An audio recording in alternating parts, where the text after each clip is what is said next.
Fandom, today we're going to be looking at Godzilla's Half Century War, written and drawn by James Stokoe. More specifically, we are looking at this beautiful oversized hardcover collection and if it's worth your value. So let's get into it. James Stokoe is a guy that's been in the industry for quite a few years at this point. He's most notably known for doing Orc Stained, which was a short-lived Image comic series, and for doing the Kickstarter project Sullivan Sluggers.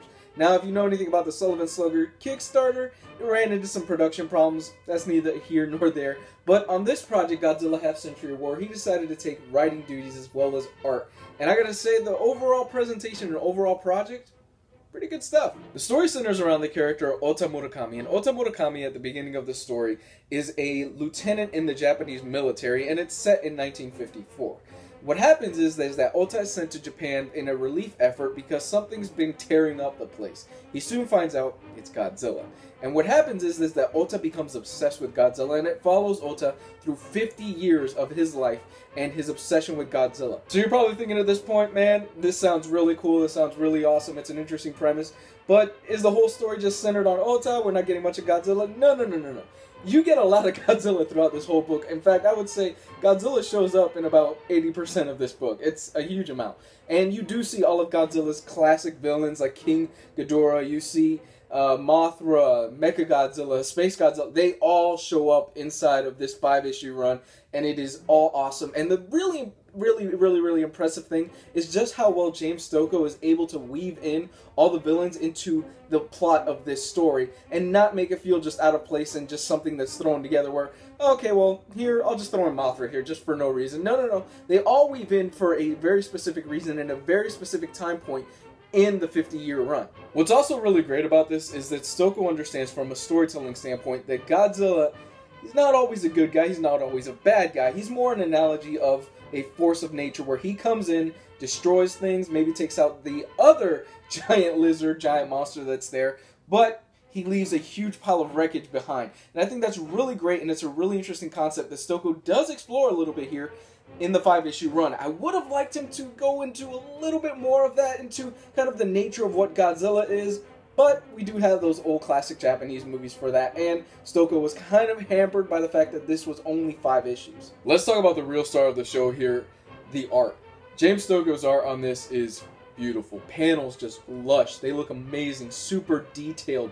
The amount of scale for Godzilla and the other creatures on this is insane. When you see Godzilla pop into the panel for the first time, it gets you. You're like, wow, this thing is huge. And he does so very intelligently because, like in the classic Godzilla movies, you don't see Godzilla right away. No, they build up to it. And Stokoe, even though he is only limited by a few panels, he nails that build up to it. Where you see Godzilla's foot showed up in the panel for the first time, and you're like, oh man, this thing is huge. And then you see like the double page spread, and there he is in all his glory. It's fantastic stuff. I love his line work. I love his pencils. Some of the panels I did find to be a bit more stiff than others, but aside from that, I thought, it's just beautiful. It really is. And he draws all of the classic villains that you want to see. He draws, like I said earlier, Mothra, Mechagodzilla, Space Godzilla. All those guys are in here, and they make an appearance in here, and they just look beautiful. They really do. If you have not seen this guy's art, this is one of those guys that he is not always the fastest artist, but once he puts out material, you just want to own like a page of it. In terms of special features, you're really not getting much here. You're getting a cover gallery by James Stokoe and some variant covers by different artists. You're getting a kind of script page where James Stokoe goes over his favorite moments of the book. Even though it's technically not a script, he's just going, hey, I really like this panel in this page, and I really like this moment in this page, and here's why, and here's how I came up with this idea. I really would have liked to have seen a lot more stuff, maybe some sketches, some actual rough draft of his script, what he came up with, where he came up with some of the ideas for the story, things like that.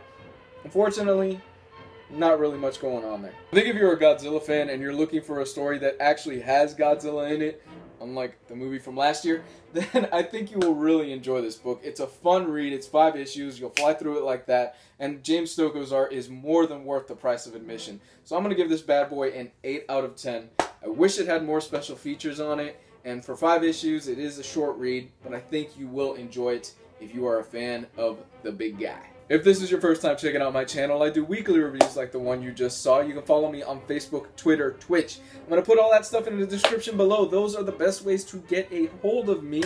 Thank you for checking out this channel. Check out some of my other reviews while you're at it. And what is your favorite Godzilla villain? Tell me right now in the comment section. I love hearing back from you. You guys are awesome. Bye.